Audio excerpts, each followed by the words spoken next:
드려옵나이다. 아멘. 성경 말씀입니다. 잠언입니다. 잠언 10장 11절에서 12절의 말씀 함께 보도록 하겠습니다. 구약 성경 920페이지에 있습니다. 잠언 10장입니다. 11절, 12절 말씀 함께 보시겠습니다. 제가 읽도록 하겠습니다. 의인의 입은 생명의 셈이라도 악인의 입은 독을 머금었느니라. 마음은 미움은 다툼을 일으켜도 사랑은 모든 허물을 가리느니라. 아멘.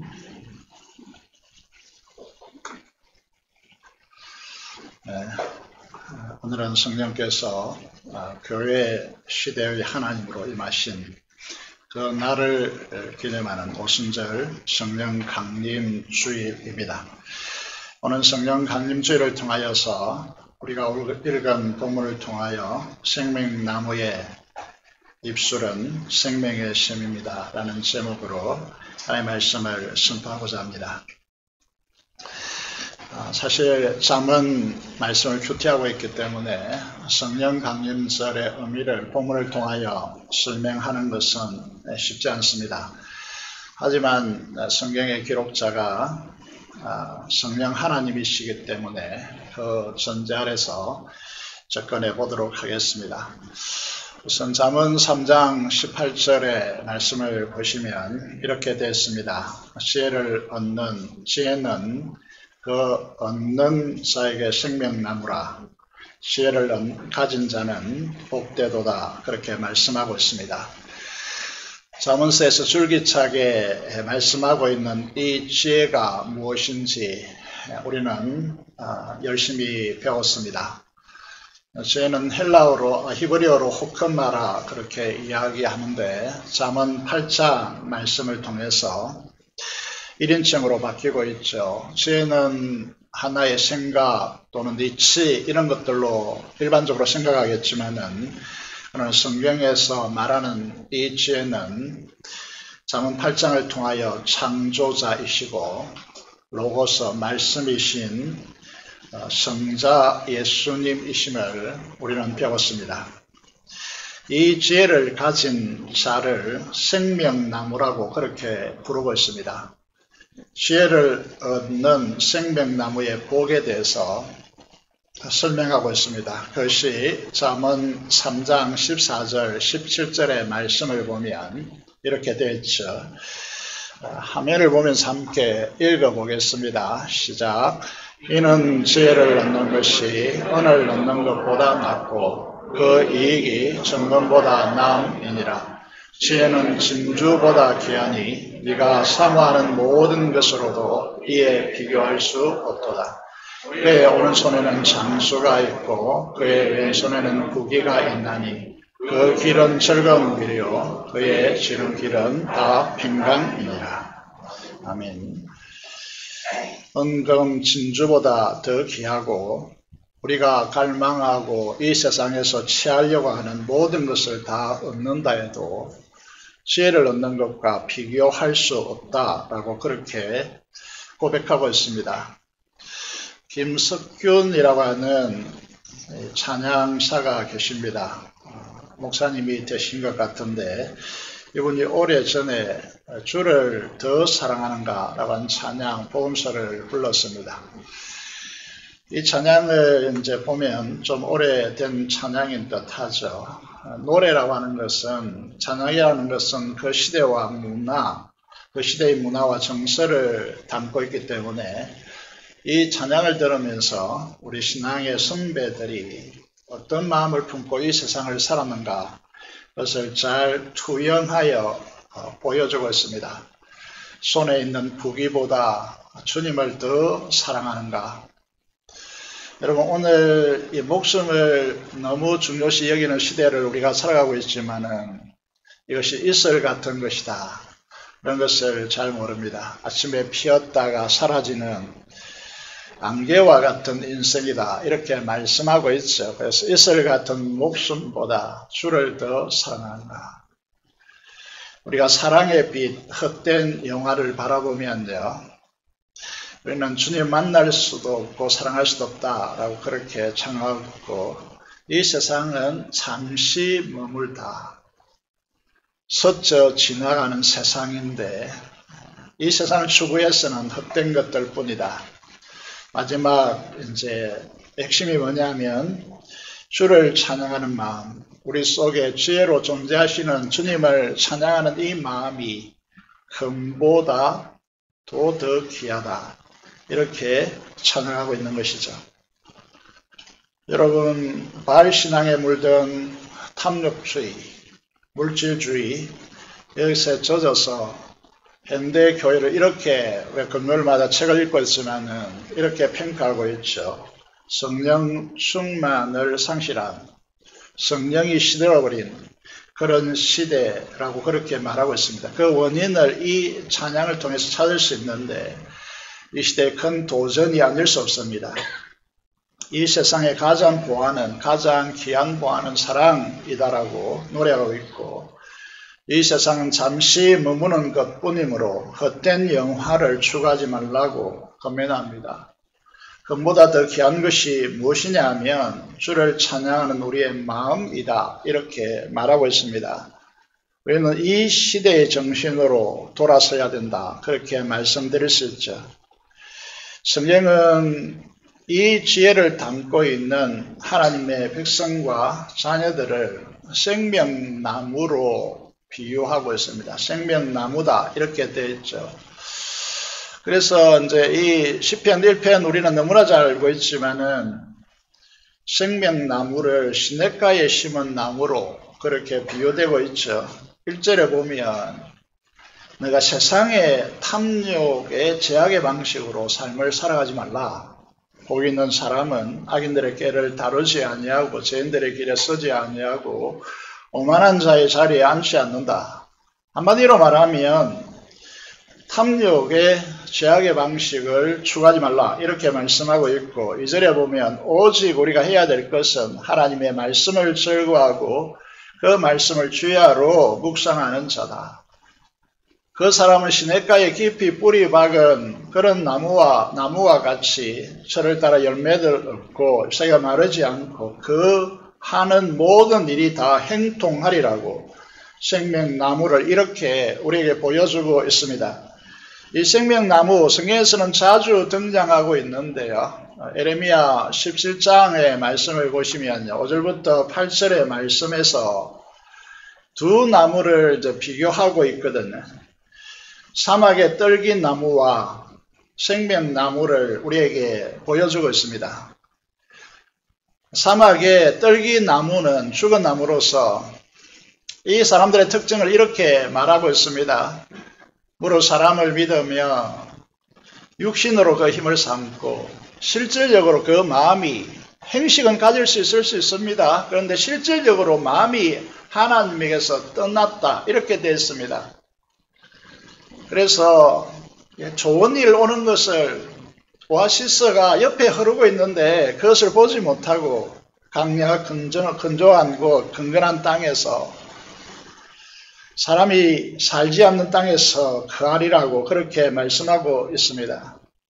그런데 물가에 심은 생명의 나무는 예레미야 17장 7절에서 어떻게 설명하고 있느냐 하면, 여호와를 의지하고 의뢰하는 그 사람이 복을 받을 것인데, 어떤 복이냐 하면 물가에 심겨온 나무가 되어서 그 뿌리를 강에 깊이 내리고 있기 때문에 이 더위에도 가뭄에도 두렵지 않고 걱정이 없이 열매가 결실이 그치지 않는 그런 생명나무로서 존재하게 될 것이라고 그렇게 말씀하고 있습니다.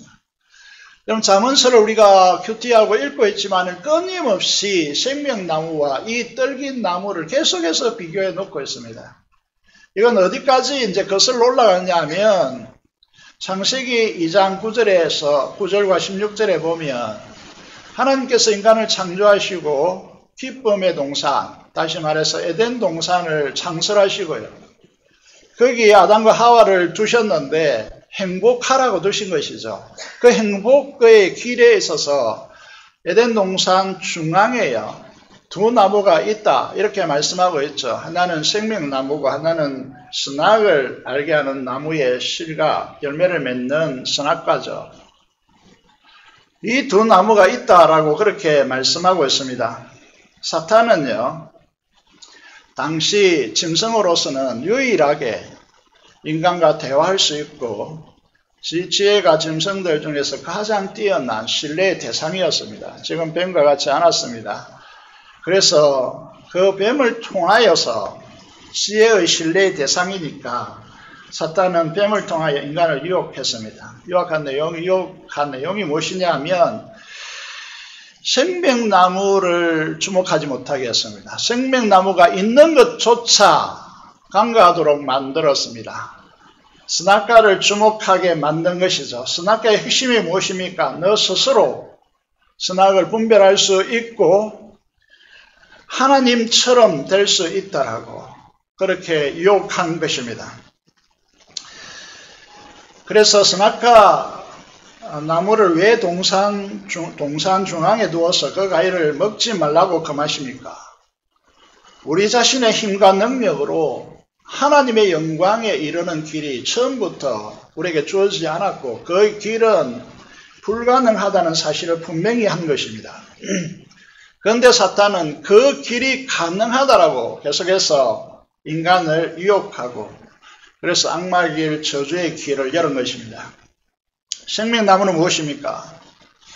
칼빈은 이렇게 설명하고 있습니다. 성찬을 통하여 설명하고 있습니다. 우리가 성찬을 통하여서 그 살과 피를 먹고 마심으로 주님과 연합되는 것처럼 생명나무는 지혜와 말씀이신 주님과 연합하고 주님과 연합됨으로 하나님께서 인간을 창조하셔서 주고자 하는 영광에 이른다라고 그 길이 생명나무의 길이라고 우리에게 말씀하고 있는 것입니다. 자, 그런데 인간이 타락했습니다. 죄로 전적으로 타락했고 하나님을 반역하며 죄로 인해서 사탄에게 종노릇하고 하나님과 원수되었습니다. 그런 우리가 어떻게 다시 회복되어서 생명나무의 길로 갈 수 있을 것인가? 주님과 연합하여서 생명나무가 될 수 있을 것인가? 이게 복음의 핵심입니다. 그래서 복음에는 두 가지 중요한 비밀이 담겨 있습니다. 여러분, 우리는 이 사실을 너무나 잘 알아야 되고 우리 교회를 다니고 있다면 이 복음의 비밀을 꿰뚫어 알아야 된다고 저는 생각합니다. 첫째가 무엇인가 하면 중요하기 때문에 글로 적었습니다. 예수 그리스도의 보혈을 믿음으로 십자가에 흘리신 그 피를 믿음으로 제 사함을 받습니다. 제 영원한 행벌에서 구원받은 의인이 되는 것입니다. 그래서 우리에게 죄가 없다고 말할 수 없습니다. 우리는 죄를 짓습니다. 그런데 법정적 용어로 일방적으로 하나님께서 우리를 향하여 의인이라 지칭해 주시는 것입니다. 그래서 8.15 이제 특별 조치로 감옥에서 나오는 그런 사람과 같이 된 것입니다. 두 번째로요. 그것이 우리의 실제가 되기 위해서, 그렇게 되기 위해서 이 사실, 두 번째 사실을 숨겨진 복음의 비밀이라고 할 정도로 한국 교회 성도들이 이거를 보지 못했다는 것이죠. 그래서 이거를 숨겨진 복음의 비밀이라고 할 정도로 중요한 문제입니다. 두 번째 복음의 비밀이 뭐냐면 내가 예수 그리스도와 함께 십자가에 못 박혀 죽었음을 고백하는 것이죠. 그래서 죽었기 때문에 더 이상 죄가 우리를 지배할 수 없고 그 영향력에서 벗어나게 된 것입니다. 이제 고백한다는 말은 그것을 사실로 내가 믿는다라고 하는 것입니다. 말도 안 되는 이것이 믿어집니까? 그런데 믿어진다는 것은 성령 하나님의 역사라는 것이죠. 여러분, 우리 스스로 우리의 지성적 노력으로 우리의 논리적 추구 이런 것들을 통해서 믿어지는 것이 아닙니다. 믿을 수 없는 것입니다. 이것은. 그래서 여러분에게 이 믿음의 고백을 가지고 있다. 내가 그렇습니다. 라고 내가 주님과 함께 십자가에 못 박혀 죽었음을 믿습니다. 라고 고백한다면 우리 노력으로 되는 것도 아니고 우리의 선행으로 되는 것이 아닙니다. 하나님의 은혜의 선물인 것이죠. 이 성령의 역사입니다. 그래서 우리는 이 두 가지 복음의 역사가 우리 안에 작동되었기 때문에 예수님을 우리 안에 모시고 있고 그 지혜로 말미암아 우리는 생명나무가 되는 것이죠. 로마서 8장 2절의 말씀을 보면 이렇게 되어 있습니다. 이제는 죄가 사망 안에서 우리를 지배할 수 없다. 죄의 세력으로부터 우리는 자유케 되었다라고 선언합니다. 그래서 우리 안에 있는 성령께서 그 생명의 법으로 우리 안에 작동합니다. 그래서 죄와 사망의 법에서 해방되었고 자유를 얻은 사람들이다. 이렇게 되었습니다. 이 의인은요, 다시 말해서 지혜를 마음속에 품고 있는 이 의인은 생명나무이다.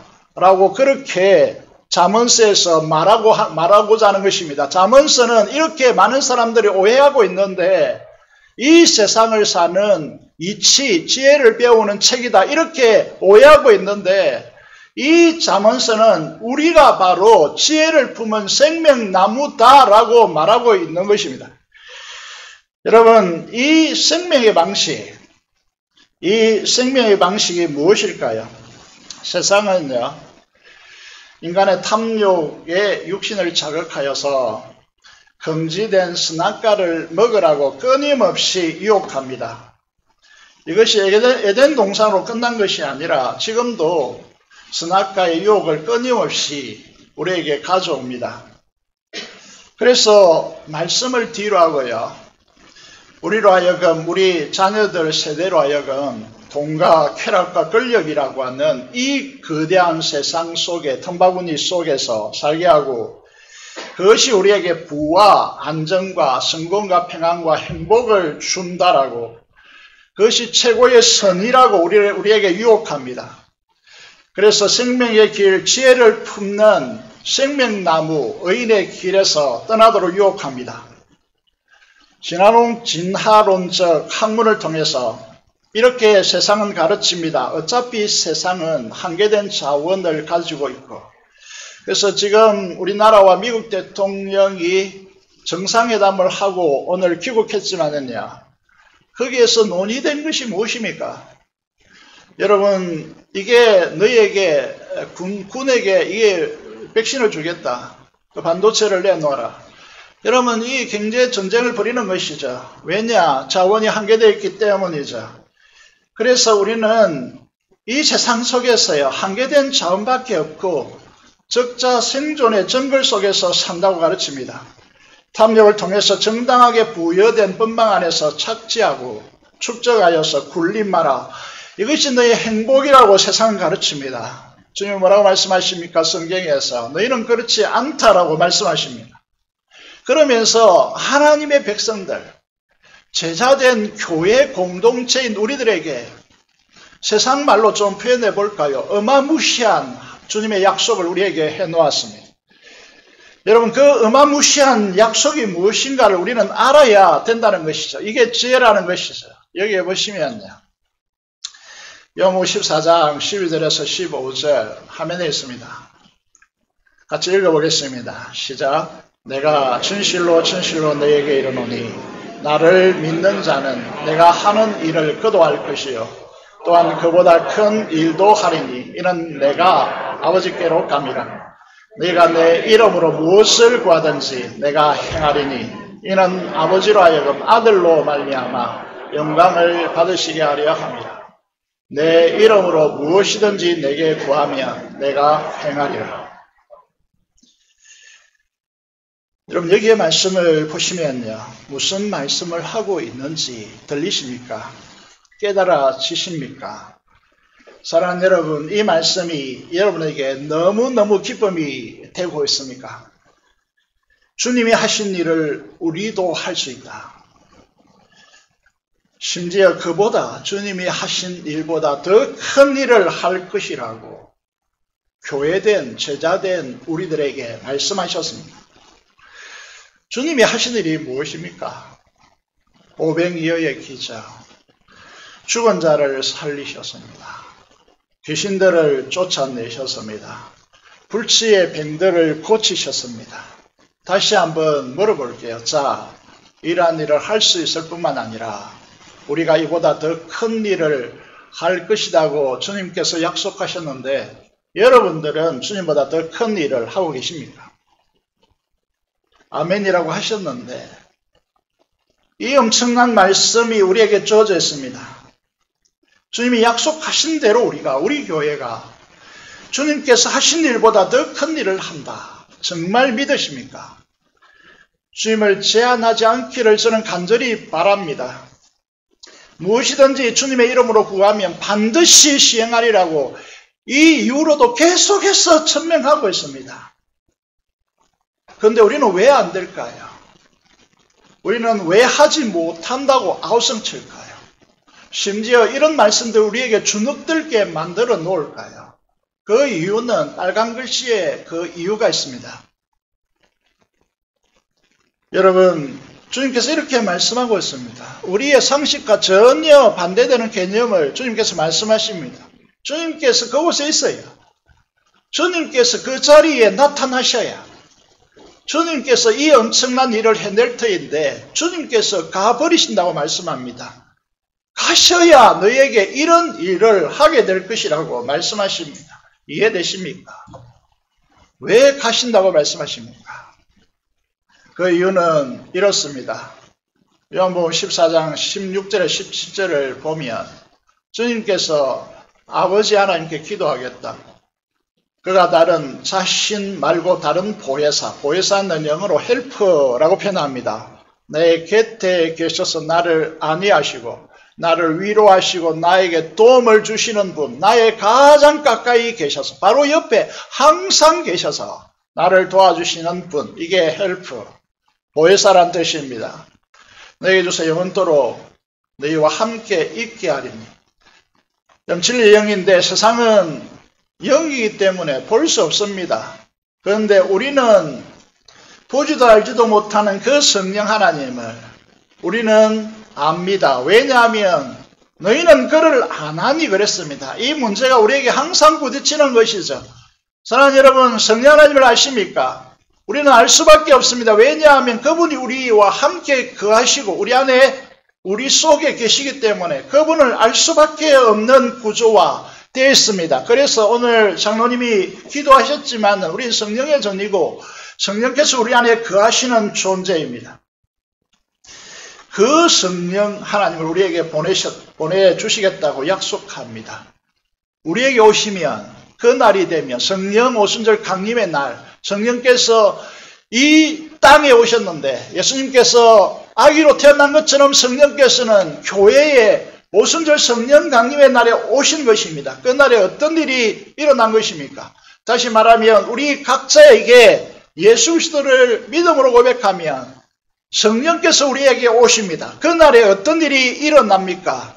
어떤 일이 일어나 있습니까? 그래서 우리는 이 구절을 너무나 소중히 여기는 이유는 이런 데 있습니다. 여러분, 제가 영어를 잘 하지 못하지만은 영어를 표현한 이유는요, 보다 더 이 말씀을 쉽게 정말 정말 진실로 접근하기 위한 것입니다. 그 날에는요, 너희가 중요한 사실을 깨달을 것이다. 알게 될 것이다. 이렇게 말씀하고 있습니다. 어떤 사실을 알게 되느냐 하면 예수님께서 하나님 아버지 안에 계심을 알게 될 것이다. 그리고 너희가 내 안에 있고 내가 너희 안에 있다는 이 엄청난 사실을 알게 될 것이다. 이렇게 말씀하고 있습니다. 여러분, 이걸 삼일체라고 신학적으로 표현하는데 여러분, 이건 가르치가 되는 문제가 아닙니다. 이건 성령 하나님께서 우리에게 임하실 때에 인격적인 실체야. 그래서 우리가 이렇게 표현할 수 있습니다. 동화 속에서, 신화 속에서 여러분, 사람들이 생각해낸 어떤 우리의 상상의 대상이 아닙니다. 상상의 존재가 아닙니다. 여러분, 성령 하나님께서 우리에게 오시면 그 실체가 우리에게 열리는 것입니다.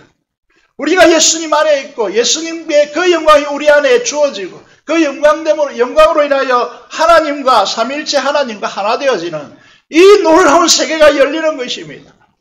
백날 지식적으로 학교에서 선생님들이 가르치는 방식으로 가르쳐서 되는 문제가 아닙니다. 성령께서 우리 안에서 일으키는 역사입니다.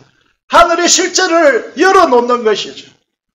그래서요, 성령 하나님의 역사 없이는 우리는 아무것도 모르게 되는 것이죠. 성부와 성자와 성령의 그 영광 가운데 우리가 침입해 들어가서 그 실제를 경험하게 되어지고 삼일째 하나님 안에서 그 영광 가운데 하나 되어지는 놀라운 세계가 열리는 것이죠. 그것이 성령 하나님께서 우리에게 오셔서 일으키는 역사입니다. 여기에 우리 교단과 우리 교회, 우리 각자가 눈떠야 한다는 거죠. 그래서 새로운 시대를 열어가야 된다는 것이죠. 여러분, 요한복음 14장 17절을 우리가 읽어왔는데 여기에 두 번째 단락을 보시면요.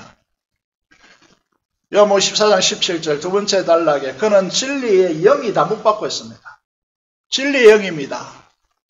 성령은 다시 말하면 비록된 말씀을 통하여 역사하시는 보이지 않는 영이십니다. 그래서 주님은 이 사실을 강조하고 있습니다. 어떻게 강조하고 있느냐 하면 그 진리의 영은 이렇게 말씀하고 있습니다. 요한복음 14장 15절과 21절에서 너희가 나를 사랑하면 나의 계명을 지키리라. 저를 사랑하고 계명이라는 것은 엄중히 여긴다는 뜻입니다. 그의 말에 대하여 엄중히 여기는다는 것입니다. 여러분 정말 무겁게 받아들인다는 뜻입니다. 하나님의 사랑하고 주님을 사랑한다면 그의 말씀, 그의 계명을 엄중히 받아들인다는 것입니다. 그 말씀을 지키지 않는 자는 주님을 사랑한다는 건 다 거짓말입니다. 나의 계명을 지키는 자라야 나를 사랑하는지 나를 사랑하는 자는 내 아버지께 사랑을 받을 것이요. 그 다음에요. 핵심적인 구절이죠. 주님께서 우리를 사랑하여 그에게 주님을 나타내리라고. 주님이 보이십니까? 주님이 여러분 삶에 나타나십니까? 성령의 역사 없이는 이런 불가능한 일들입니다. 성령은 진리의 영입니다. 그래서 주님을 사랑한다면 그의 계명을 사랑하는 것이고 이 일을 위해 주님께서 성령께서 우리에게 보내시고 성령은 존재하는 것입니다. 주님의 계명을 사랑한다는 포괄적인 용어를 신약 요한복음에서 사용한다면 우리가 읽는 잠언서에서는요 보다 더 세밀화되어 있습니다. 구체화되어 있다는 거죠. 그래서 큐티를 해오고 있기 때문에 잠언서를 여러분들이 읽고 있기 때문에 화면에 기록하지 않았습니다. 제가 쭉 읽어보겠습니다. 잠언 3장에 보시면요. 3장 1절에서 3절을 보시면 이렇게 되어 있습니다. 인자와 진리가 너에게서 떠나지 말게 하고 그것을 네 목에 메고 네 만판에 새기라고 그렇게 말씀하십니다. 잠언 4장 8절의 말씀을 보면 그를 높이고 품으라고 그 말씀을 존중히 높이고 품으라고 그렇게 말씀하고 있습니다. 잠언 7장 2절에서 3절에 보면 너의 눈동자 여러분 우리의 눈동자를 눈꺼풀이 어떻게 지키는지 우리는 잘 알고 있습니다. 눈동자를 눈동자같이 지키고 손가락에 매며 네 만판에 새기라고 말씀하고 있습니다. 잠언 8장에 보시면요. 8장 17절에 보면 그를 사랑하고 간절히 찾으라고 말씀하고 있습니다. 34절에 보면 이 도를 듣기 위해서 날마다 지혜의 문 곁에서 문설주 옆에서 기다리라고 그런 사람이 복이 있다라고 그렇게 말씀하고 있습니다. 하나님 말씀에 대한 태도가 여러분 성령 하나님의 역사를 보여주는 실체라는 것입니다. 어리석고 교만하고 거만한 사막 가운데 있는 죽은 떨기나무 같은 자들은 어떤 자들입니까? 내가 다 아는데 뭐. 저 말씀 지겹도록 들은 말씀인데 무시하고 비난하고 비판합니다. 존중하지 않습니다. 업심적입니다. 말씀을 소홀히 대합니다. 그것은 말씀이신 주님으로부터 떠나는 행위들입니다. 성령 하나님을 근심케 하는 자들입니다. 성령 하나님의 역사에 민감하게 깨닫지 못하고 성령 하나님의 불을 끄는 사람들입니다. 제 경험을 이렇게 말씀드릴 수 있습니다. 저는 30년 이상 신학을 해왔습니다. 여러분 앞에 말씀을 전해왔습니다. 그런데 비로소 성령 하나님의 역사가 보이기 시작합니다. 비로소라고 하는 말을 썼습니다. 우리는 영적 존재입니다. 성령께서 내주하시는 거룩한 장소, 성전입니다. 이 사실을 그려주는 이제 이 말씀이 스가랴서 4장 2절에서 3절의 말씀입니다. 이를 그림화한 분이 있더라고요. 그래서 이렇게 그림화한 부분을 보겠습니다. 우리는 성전이죠. 하나님의 성령이 거하시는 전이라고 말합니다. 성전 안에, 성막 안의 구조를 보시면요. 핵심적인 기물이 등잔입니다. 등잔에는 7가지 불을 밝힐 수 있는 이 나뭇가지처럼 7개가 솟아 있습니다. 그곳에 아예 기름을 공급하는 올리브 나무에서 이 간이 여기에 연결되어 있습니다. 성령의 기름으로 불이 밝혀진다는 그런 의미입니다. 성전 안의 등대를 통하여 주님의 생명의 빛을 발하는 세상의 빛으로 우리를 그렇게 이끌고 있죠. 그러면서 스가랴 4장 6절의 핵심적인 우리가 잘 알고 있는 말씀을 이렇게 합니다. 이는 너희의 힘으로도 능으로도 안 된다. 오직 나의 영으로 성령으로 되느니라고 그렇게 말씀하고 있습니다. 그런데 교회가 어떻게 하려고 하죠? 자기 힘을 자랑합니다. 사람의 숫자를 가지고 힘이라고 말합니다. 돈의 힘을 말합니다. 세상에서 인정받은 그 실력을 가지고 교회에 들어와서 그 교회를 좌지우지하려고 하죠. 절대로 그렇게 해서 안 됩니다. 오직 성령 하나님의 역사 안에 존재해야 됩니다. 성령 하나님의 역사로 이루어내야 하는 것이 교회의 사역이고 우리 땜이라고 그렇게 말씀하고 있는 것이죠. 사랑하는 여러분, 우리가 이런 교회, 이런 성전이 되어지기 원합니다. 성령 하나님이 어떤 분입니까? 여기서 말하는 나의 영으로 되느니라 라고 하는 이 말씀 속에서 성령 하나님은 어떤 도대체 분이십니까? 저도 이 말씀들을 수시 읽었지만은요, 이 설교를 준비하면서 성령 하나님께서 깊은 감동의 역사를 제 마음속에 주셨습니다. 여러분, 이 말씀을 보시면요, 이제 이 하나님께서 에스겔을 하나님의 영으로 그를 들어 올렸어서 이 에스골 골짜기로 이끌어 가십니다. 그리고 그 골짜기는 이렇게 뼈들이 널려 있습니다. 얘들 뼈들이 이렇게 널려 있다는 것은 무슨 뜻이죠?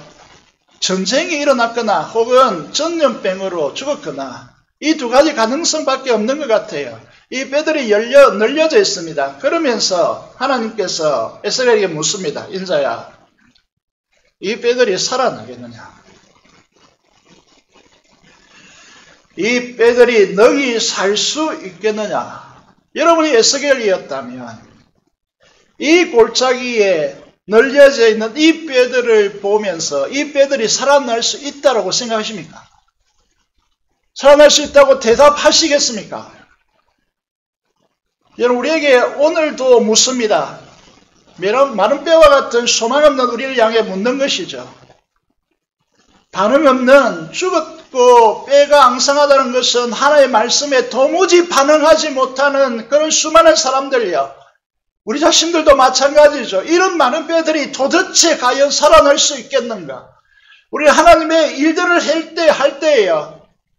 우리가 수많은 이유를 댑니다. 이래서 안 되고 저래서 안 되고 우리 환경이 이렇게 돼서 안 되고 저렇게 돼서 안 됩니다. 우리의 수많은 이야기들이지 않습니까? 그런데 하나님께서 뭐라고 말씀하십니까? 인자야 되어나라. 생기의 바람이 이 골짜기에 불어오라고 명령하라고 되어나라고 말씀하십니다. 되어나자마자 어떤 일이 일어납니까? 성령 하나님께서 임하시니까 뼈들이 자기의 뼈를 찾아가기 시작합니다. 연결되기 시작합니다. 힘줄이 붙기 시작합니다. 살이 붙기 시작합니다. 일어나 보니까 하나님의 만하위의 큰 군대로 일어서는 놀라운 역동적인 역사가 일어납니다. 성령 하나님의 이 놀라운 역사를 우리가 믿느냐라고 하는 것입니다. 성령 하나님은 이 엄청난 역사를 일으킬 수 있는 분이십니다. 두 번째 환상을 보겠습니다. 두 번째 환상이 무엇입니까? 여러분, 우리가 자주 들여다 보았습니다만은 이것도 마찬가지입니다. 에스겔 47장에 보면 성전에서 물이 엔게디라고 하는 이 골짜기를 통하여서야 흐릅니다. 그리고 에네글라임이라고 하는 지역을 통과했습니다. 그리고 요단강이 흐른 물과 만납니다. 그 물이 어디로 흐릅니까? 사해 바다로 흘러갑니다. 이 성전에서 나온 물이 닿는 곳마다 나무들이 살아납니다. 그 잎사귀는 사람을 살리는 약재로 사용되어집니다. 열매가 맺힙니다. 사해바다 아시죠? 저도 한 가보았는데 생명체가 도무지 살 수 없는 죽음의 바다입니다. 그곳이 살아납니다. 여러분, 큰 물고기들이 뛰놉니다. 생명의 기쁨을 가지고 춤추는 곳이 되어집니다. 주님께서 말씀하십니다. 요한복음 7장 38절에 명절 끝날 곧 그날에 주님께서 큰 소리로 외치십니다. 주님은 외치는 분이 아닙니다. 이사야서는 이렇게 예언해 놓았습니다. 소리도 높이지 않으신 분으로 메시아가 오실 것이라고. 그런데 이 말씀이 얼마나 중요했으면 주님께서 명절 끝날에 여러분 이 실로암에서 물을 떠서 성전에 붓는 이 에스겔의 환상이 그 시대에 도래하기를 기다리고 물이 동하기를 기다리는 수많은 사람들의 기대 속에서 물을 떠오는 그 명절 끝날에 큰 소리를 외칩니다. 나를 믿는 자는 성경의 이름과 같이 그 속에서 그 배에서 우리의 성전에서 생수의 강이 흘러나리라. 우리의 속에서 생명샘이 흐르는 생명나무가 되리라고 말씀하고 있는 것입니다. 이 역동적인 역사가 성령 하나님의 역사라고 하는 것입니다. 여러분 너무나 감격스럽지 않습니까? 에스겔 골짜기에 뼈가 항성한 그 뼈들이 살아나는 이 꿈, 그리고 사해바다가 다시 생명의 바다로 변화되는 이 꿈이 성령 하나님의 역사 속에서 우리 시대에서 시들어가는 적어도 이 30년 동안 성령의 후폭풍 속에 시달리고 있는 이 조국 교회를 향하여서 다시 한번 우리가 하나님의 말씀, 지혜를 가슴에 품고 주님을 품고 주님의 약속을 우리의 마음속에 다시 한번 새기며 함께 모여서 하나님 앞에 간절히 기도함을 통하여 성령 충만한 부흥의 역사가 우리 시대 가운데 도래해야 하는 것이죠.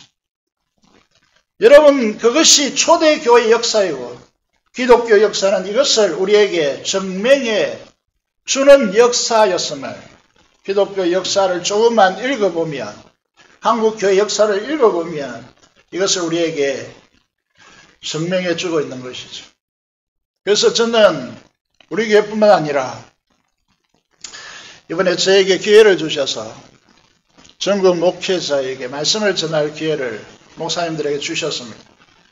우리 교단 전부와 함께 성령의 역사 이것을 가져가고자 하는 것이죠. 그래서 우리는 보다 정밀하게 성령 하나님의 역사에 대해서 정밀하게 알아야 된다고 생각합니다. 화면을 보시면 성령의 역사를 이렇게 그림화했습니다. 여기 보시면 에스겔서 36장 26절에서 27절에 보면요. 핵심적인 세 부분이 등장합니다. 글씨를 좀 달리 써놨는데 첫 번째, 새 영을 너희 속에 둔다. 이 생은 우리의 거듭난 영을 주겠다라고 하는 말입니다. 그리고 새 마음을 주겠다라고 말씀하십니다. 그리고 쭉 내려가면 그 마음속에 내 영, 하나님의 영, 성령을 주셔서 말씀을 행하게 하겠다고 말씀합니다. 이 사실을 그림화 도표화했습니다. 성령 하나님께서 거듭난 영에게 말씀하시고 그 말씀하신 바를 새롭게 된 새 마음이 그것을 감동으로 깨닫게 되어질 때에 우리는 어떻게 해야 되는가? 로마서 8장 13절에 너희가 육신대로 살면 반드시 죽을 것이로되 영으로서 몸의 행실을 죽이면서 살리니 우리의 몸을 성령께서 우리 영의 역사하시는 마음의 감동에 복종시켜야 된다는 것입니다. 여러분의 삶의 습관에 빠져서 하나님께서 성령 하나님을 통하여 우리 거듭난 영에게 말씀하시고 우리 새로운 마음판이 그것을 읽게 되어지는 이 감동의 역사에 외면하고 부인한다면 여러분 이 우리의 하나님의 역사가 우리에게서 일어날 수가 없는 것이죠. 이걸 소멸하는 현상이다. 이는 반드시 죽는 길이다 라고 경고하고 있습니다. 그러면서 로마서 8장 14절을 위에 좀 화면상 좀 작게 써놨습니다만은 우리는 누구입니까? 하나님의 자녀들은 어떤 특징을 가지고 있습니까? 하나님의 영으로 인도함을 받는 그들은 곧 하나님의 아들이라 하나님의 자녀라고 하나님의 자녀들은 이를 이렇게 새겨놓는 것입니다. 여러분 이 성령의 역사가 있어야 우리의 삶의 신앙이요 엔진이 가동됩니다. 제가 정철 영어라고 하는 부분이 있죠. 거기에 간증을 들으면서요. 그분의 간증을 들으면서요. 유학도 갔다 오신 분도 아니고 영어를 자기가 잘하게 된 것은 내 안에 영어에 대한 구조가 이제 쭉 공부해 왔는데 이게 엔진이 돌아야 이 영어를 잘한다 그러더라고요. 그게 의미가 저는 처음에 뭔지 잘 몰랐는데 여러분 베드로를 보시면요. 주님과 산상수훈과 비유 쭉 같은 말씀을 거의 주님 곁에서 들었습니다. 주님과 함께 하면서 죽은 자가 살아나고 자기 눈앞에서요 자기가 떡을 떼어주는 그 자기 손 안에서요 끊임없이 떡이 사라지지 않고 계속해서 떡이 공급되고 다시 떼었는데 그대로 입고 하는 이 엄청난 사건을 그를 목격했습니다. 죽은 자가 살아나고 불치병들이 치유되어지고 여러분 귀신들이 소리치면서 떠나가고 이 현장에 있었습니다. 그런데요 가장 중요한 십자가 주님의 십자가에서 도망쳤습니다. 부인하면서 저주하면서 그런데 오순절 성령 하나님이 오시자 어떻게 되었습니까? 엔진이 돌아가기 시작한 것입니다. 하나님의 삼위일체 하나님의 이 거대한 하나님의 나라가 가동되기 시작한 것입니다. 사도행전 2장에 보시면요. 그 이전의 언어가 아닙니다. 성령 하나님의 기름 부으심으로 여러분 이게 생명의 언어로 바뀝니다. 그의 설교 하나로요. 그의 웅변 하나로 소위 세상적으로 말하는 웅변 하나로 3,000명이 회개하고 주님을 믿었을 뿐 아니라 제자가 되는 이 엄청난 변혁의 역사가 일어나는 것이죠. 여러분 성령 하나님은 바로 그 하나님이 우리의 하나님이십니다. 믿습니까? 우리가 성령 하나님의 역사를 믿고 말씀을 붙잡고 기도하면 이 동구의 배나와 맞물려서 우리 교회를 통하여 3,000명이 회심하고 주님의 제자가 되어지는 이 역동적인 역사가 일어날 수 있습니다. 우리가 잘났어요. 베드로가 잘났습니까? 그 주옥 같은 말씀을 듣고도 주님을 배반했던 사람입니다. 그 베드로가 어떻게 쓰임받습니까? 여러분 우리가 이 말이 되지 않는 이 사실을 믿는 것이 우리의 신앙입니다. 생각해 보십시오. 이렇게 진술해 볼게요. 우주에 충만한 창조주 하늘의 하나님이 우리의 아버지가 되시고 나보다 큰 일을 하리라고 약속하신 주님께서 우리와 연합하여 계시고 그 일을 실제화되기 위해서 이 지구촌, 물로 덮인 이 지구촌 분리해내시고 여러분 궁창에 물을 띄우고 이 지구촌 융기하게 만들고 이 지구촌을 생명의 한의로 가득 찬 이 아름다운 별로 만든 성령 하나님께서 우리 속에 계십니다. 이렇게 세상에서 나가서 말하면 세상 사람이 뭐라 하겠습니까? 저 미친 인간들이라고. 그렇게 말하지 않겠습니까? 근데 이게 실제란 말이죠. 실제를 믿습니까? 그 하나님께서 우리 안에 살아계신 하나님으로 실제하고 있다는 사실을 믿습니까? 이래가지고 동구가 이 세상을 도모할 수 있겠습니까? 그렇게 확신이 없는 거예요. 좋습니다. 뭐 믿지 않든지 믿든지 저는 상관없습니다. 그거 실제니까 여러분 안에 계시니까. 이래 있어서 오늘 우리가 본문을 읽었죠. 마지막 결론을 이렇게 가져가겠습니다. 의인의 입술은 생명이었습니다. 12절에 사랑은 모든 허물을 가리느니라 이렇게 됐습니다.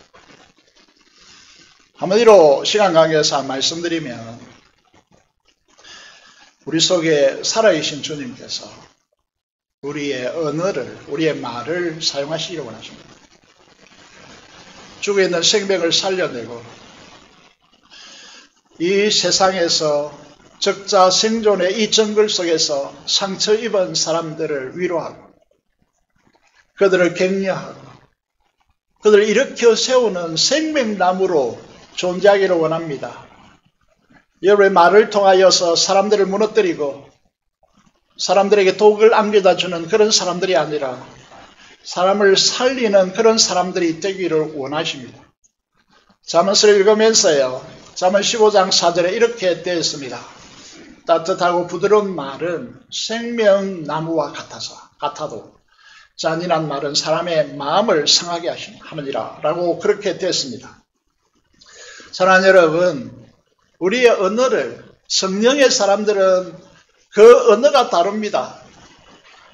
여러분 언어가 율법적인 토양 속에서 비난하고 비판하고 많은 가능성이 있는데 그 가능성 중에서 부정적인 것만 찾아내서 사람을 공격하는 그런 사람입니까? 아니면 여러분 추운 날에 따뜻한 찬 한 잔을 따라 주었어야 우리의 피 안에 고여있는 여러 가지 불순물들을 제거하는 그런 차와 같은 그런 따뜻한 한 잔의 차와 같은 그런 역할을 하시는 것입니까?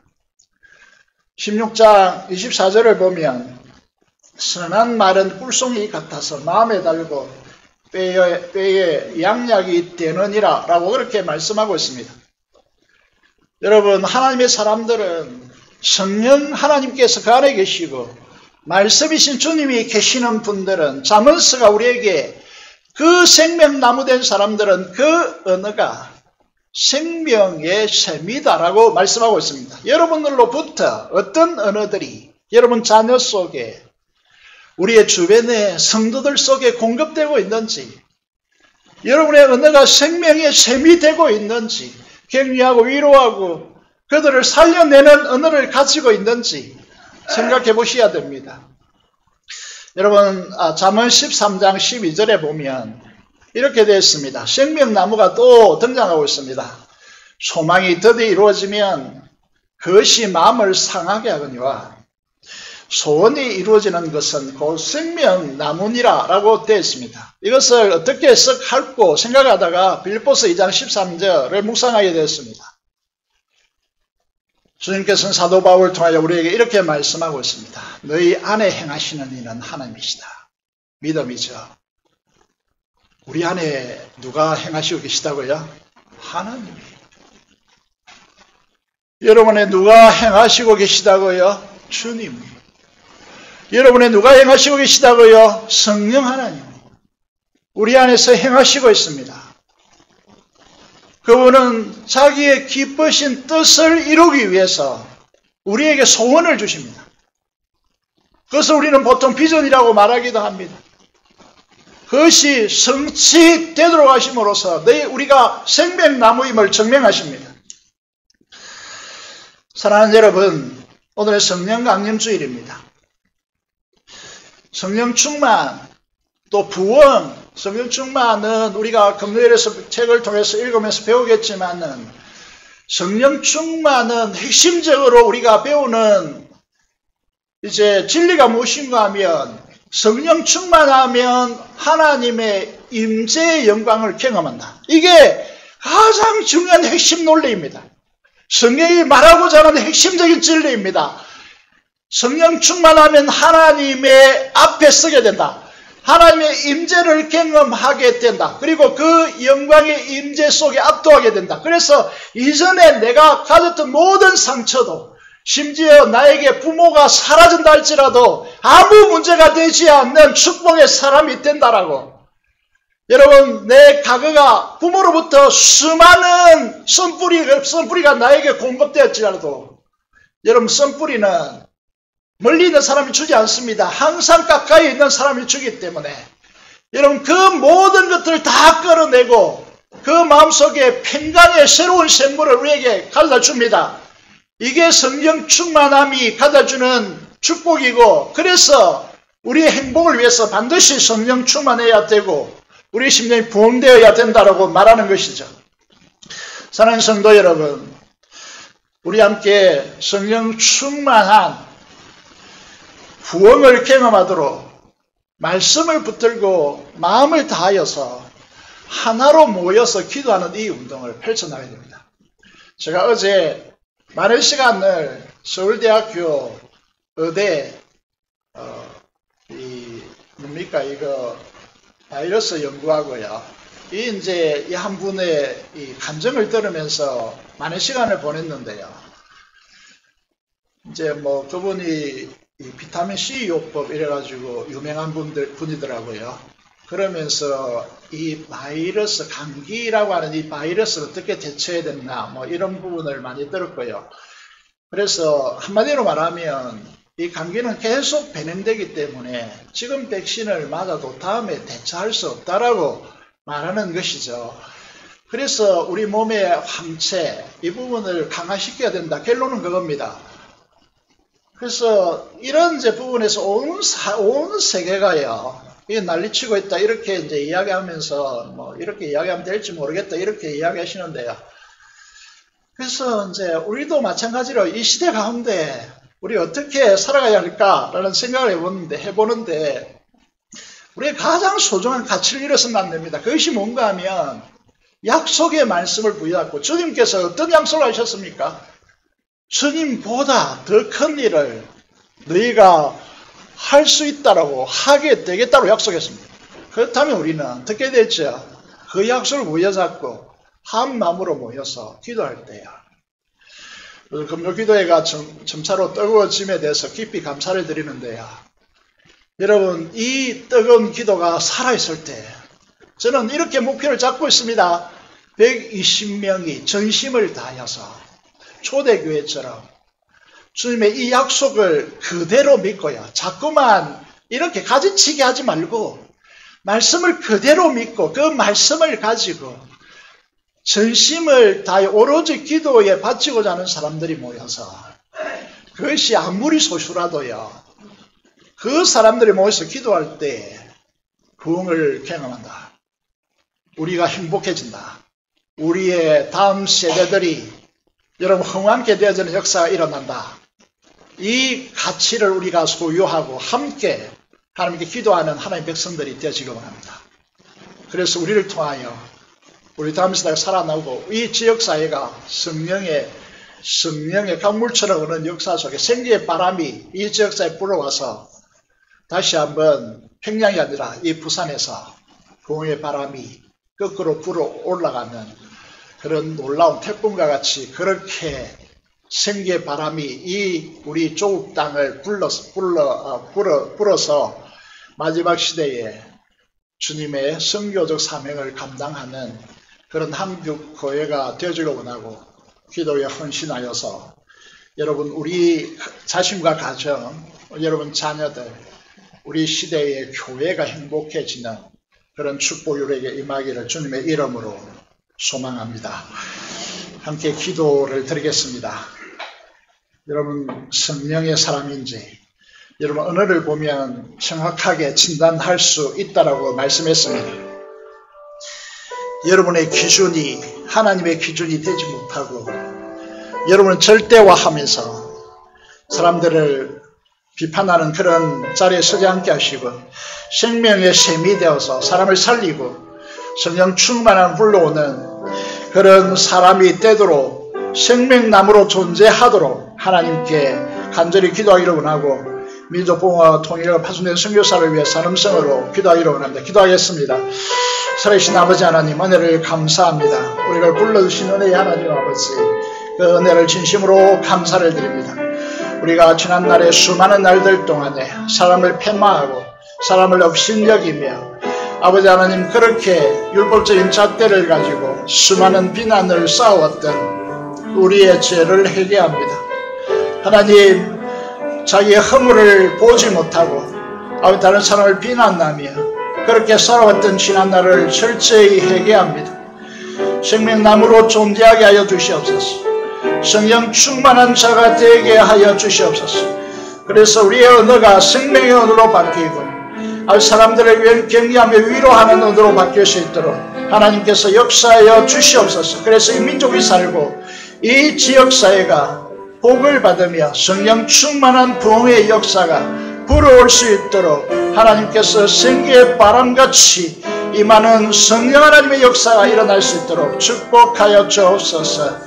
아버지 하나님, 속 깊이 없는 통일을 허락하여 주시고 더 이상 좌우에 갈등이 없는 나라가 되게 하여 주시며 오로지 복음에 쓰임받는 국가 되도록 하나님께서 축복하여 주옵소서. 우리 주 예수 그리스도 이름으로 기도드리옵나이다. 아멘.